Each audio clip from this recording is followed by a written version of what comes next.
inside the illegal industry cutting down Indonesia's rainforests. The aging Colt diesel truck groaned as it slowly crept up the steep trail through Aceh's lush Gunung Leuser National Park. Errol, the man at the wheel, wasn't going to push it. Has made this trip numerous times before, and the cargo strapped onto the bed in the back was too expensive to risk a breakdown. 5 sizable logs were stacked behind the cab. All were harvested illegally from the last intact tropical ecosystem in Indonesia, an area roughly 5 times the size of Bali that's home to hundreds of mammals, birds, and reptiles, including several critically endangered creatures like the Sumatran tiger, rhino, and elephant.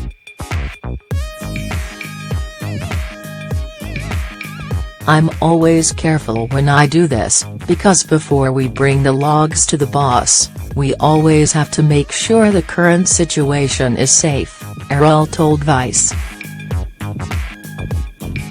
We also have an alternative path that the authorities don't know about. Indonesia has lost billions of US dollars to illegal logging since 2003, as more than 4 times the amount of legally harvested logs vanished on the black market, according to estimates. The country has taken steps in recent years to try to curb illegal logging, with varying degrees of success. The Ministry of Forestry and Environment recently claimed that deforestation rates had fallen 21.2% in the past 2 years, citing new government policies on land use and a moratorium on new oil palm plantations. But the country's national forests, all of them protected, cover millions of hectares, making detection by the authorities difficult.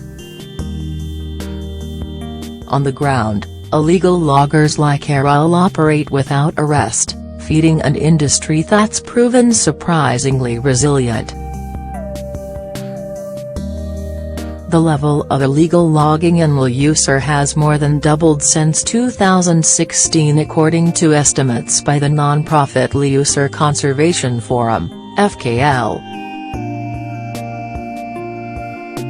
Ibnu Hasyim, the database manager at FKL, told Vice that an additional 3,756 cubic meters of illegal timber came out of the ecosystem last year, totaling 7,421.3 cubic meters of logs. The Leuser ecosystem has been declared a national strategic area that should be maintained and managed by promoting the concept of protection, preservation and sustainable utilization, Hasyim said. Despite the designation, some 6,875 hectares of rainforest in Leuser had vanished into illegal sawmills by the end of 2017. According to FKL estimates. Without increased monitoring and enforcement, the problem is likely only going to continue as long as men like Errol keep getting pushed into black market industries to earn a living. It takes Errol half a day of motoring through dense and steep forests before we reach the national highway and pull onto the road. Errol knows that what he does to earn a living is illegal, but the way he tells it, he had few other options. Born poor in a province racked for decades by a long and bloody civil war and is today full of migrants workers from other, more crowded parts of Indonesia, Errol told me that he struggled to find a way to support his wife and 4 children. I've tried to find another job, but all the positions I've applied for were already filled by others," he told me. "I wanted to work as a construction worker, but the contractor didn't need us, since they already had workers from Java and North Sumatra. And all those palm oil fields are owned by rich people. They already have plantation workers as well.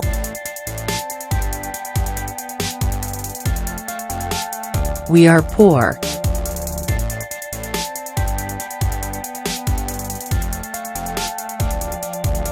We can't feed our families if we don't work like this." Errol told me that he knew the risks.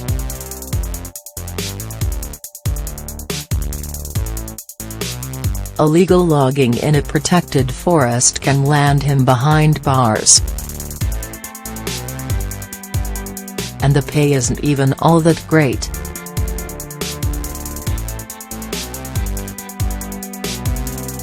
He gets Rs 500,000 per trip, but after gas, expenses, and salaries for his 2 loggers, he ends up pocketing about Rs 100,000, $7 per trip.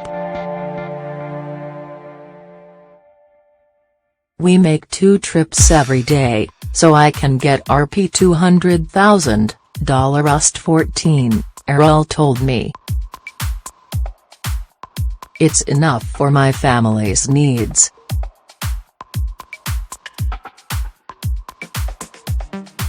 While Errol risks leaving the forest each day, other illegal loggers, like Udin, 57, who works alongside 4 other men, all of them sleeping in the forest at night and cutting down trees during the daylight hours.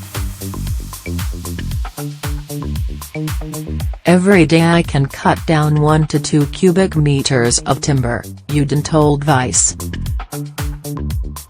"I get paid Rs 100,000 for every cubic meter. In a month, I can cut 24 cubics." The small team, typically 5 men, stay on the move to avoid detection. In a given month, they can move across several districts in a set, hopping from hill to hill in the vast Leuser ecosystem. Each of them were supplied a wage, some food, and a chainsaw by their boss. Udin also said that the threat of poverty drove him to the job. "It's better to do this than doing nothing," Udin told me. "I have something to eat and I can give the money to my family." Neither men have ever met their bosses directly. All the orders pass through an intermediate who runs an illegal sawmill. The idea here is so that whenever these loggers are arrested, they appear in the press as local men, not employees of a larger syndicate. I met Abdul, one of these intermediates, in a small village on the outskirts of the rainforest. Abdul told me that he spent millions of rupiah to start the business, buying chainsaws and trucks, as well as paying the wages of 10 workers. His loggers spend their nights in the forest, supplying his mill with enough timber that, today, he can turn a tidy profit. "But it wasn't always this way," he said.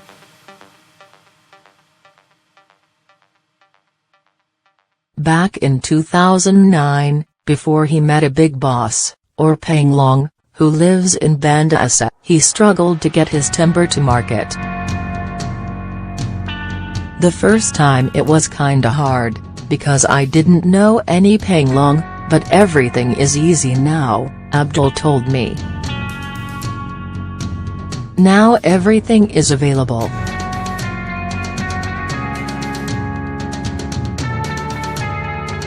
According to Abdul's estimates, at least 70% of the timber sold from Asa was illegally harvested. All that would feeds an entire industry of black market sawmills. In North Asa alone, there are some 30 sawmills, he said. Every day, I get one.